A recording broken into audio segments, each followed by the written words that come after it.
Башкалабыз Казанда Татарстанның халық артисты, көрнекле педагог, республиканың дәүләт җыр һәм бию ансамбле хормейстеры Венера Гәрәева белән хушлаштылар.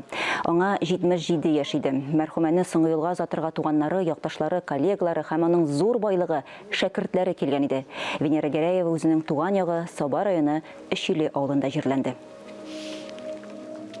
Ул үзенең кешелеклеге белән, үзенең ниндидер киң күңеле белән безгә ничектер менә сафлык, чисталык аркылы матурлыкны күрсәтәдер. Гади гына матурлыкны ул аны шулай итеп ясыйдыр, табигатьчә матур итеп. Без аннан өйрәнеп калдык аны, әле күп өйрәнәчәк. Булачак әле. Моны дискларын чыгарды, концертларын уздырдык. 18 яшында ансамбльгә килеп, бүтән гомерен ансамбльгә багышлаган хан. Ихлас күңелдән ансамбльдә эшләде.